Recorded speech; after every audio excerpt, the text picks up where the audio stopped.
your income and being gobbled up by your expenses.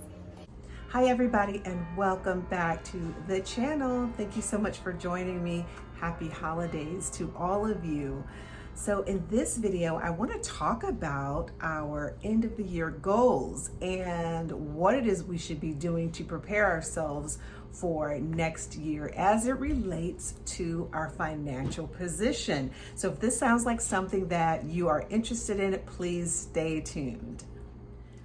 All right, so where do we get started with trying to figure out what our goals should be for the upcoming year? So I think I know why so many people struggle with meeting that goal. And that is because they do not have a budget. Most people, I don't think most people have a real, true, detailed budget. And that is what I'm going to focus on the next few videos, and especially with this video, is the first step, in my opinion, to obtaining wealth is to sit down and figure out what your financial position is.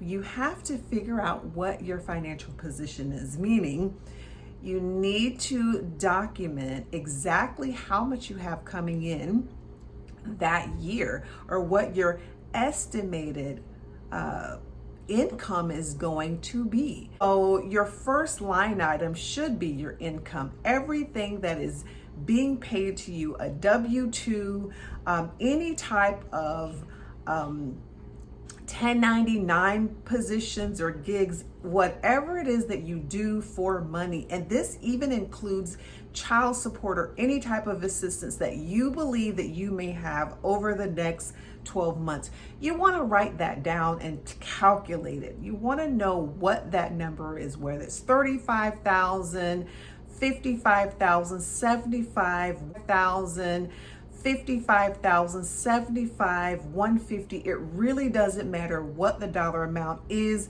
This strategy is foolproof. This is going to work for any person. List out all of the income coming in. Okay, next, once we have that, our next is going to be our expenses. Everything that we pay, every single thing that comes out of our earnings is going to be listed. That includes your federal tax, state tax, medical insurance, dental insurance, 401k. Every single dollar that you have coming out of your check, your rent, your mortgage, insurance. I mean, I have a list of probably 20 something most common expenses. Once we have our income and once we have our expenses, these are numbers that you need to learn and focus. You need to know exactly every single day how much you make, every week how much you make, every month, every quarter. Like, you need to memorize these figures like you memorize characters and the names of songs and movies, and whatever the case may be, whatever it is that you know really well, you need to memorize these numbers and have them like ingrained in your head.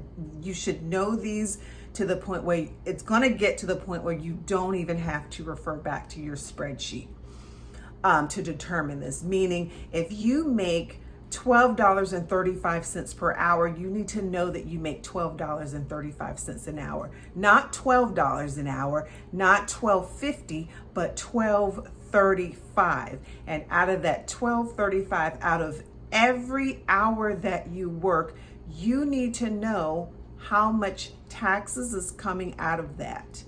I know that sounds petty, but petty and detailed and a lot of work, but you only really need to do this one time. Stay with me. There's a lot of content that we have to break down over the next few videos so that we can make sure that we are all on the same page and we understand how critical it is to manage your household as a company. So you are the CFO of your household. You are the chief financial officer of your household, and you need to manage your income as such. as you are an accountant.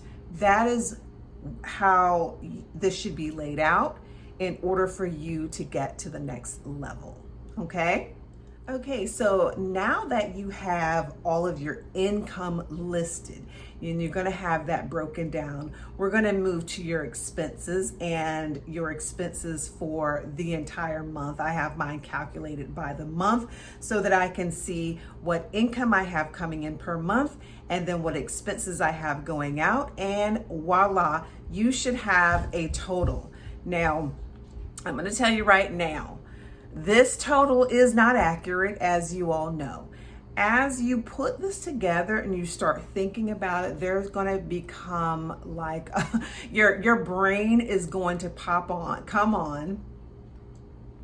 So as you start putting these figures together and listing out your expenses, they're going to be expenses that's going to come into your head that you're going to realize, oh, I forgot about that. Oh, I pay $4.99 for my Apple TV subscription, which I just thought about as I'm typing this. So let me add that to my expenses now.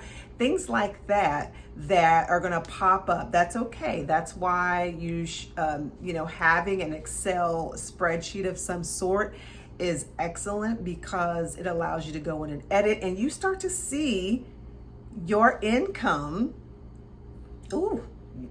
and being gobbled up by your expenses. We have our income, we have our expenses. Let's have a column for assets. Assets are going to be what you actually have in your 401k, what you have in your children's college fund, what you may have in a savings or money market account, any investments. You have stocks, you have bonds, cryptocurrencies, whatever it is that you have that's actually money that you can pull out and withdraw. Create a column for that. Okay, so we have income, we have expenses, and we have assets. That is the start, is identifying what we actually have so that we can focus on what area we need to reduce expenses. Do we need to make more money? Do we need to do both? Okay, yeah, exactly what it is we need to do. So we're going to talk about that in the next video. Once we have our income, our expenses, and our assets, we're going to talk about how we can actually start to shape up our financial portfolio so that we are reducing our expenses, because this is the only way we're going to be able to save. This is the only way that we're going to be able to keep more money in our household, is by reducing our expenses. And our expenses does include taxes, insurance, all of our utilities. For every expense that you have going out of your house, we need to look at that expense under a microscope to determine if we can save, where we can save, how we can save.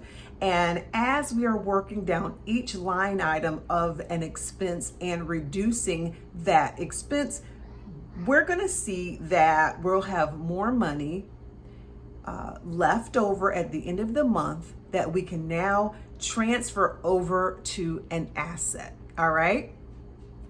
Sounds simple? Not really. No, this is homework. This is real. But setting this foundation is going to allow you to start saving hundreds of dollars over a period of time. And you're going to look at your account in a year and say, okay, I now have $1,000 or $1,500, whatever the dollar amount is at the end of year one. Now, how do I double this? How do I triple this? Yeah. If you would like a copy of this spreadsheet, just leave a comment below and I will inbox you and tell you how you can obtain a copy of this Excel spreadsheet, or you can create your own. Nonetheless, let me know if you already have your budget listed out. Get a grasp of your money and how much you have, and as you start to work toward keeping as much of that in your household as you can, you're going to see how all those little 25 cents and little $2.99 transactions that you make, how they really add up, and they are robbing you of your wealth.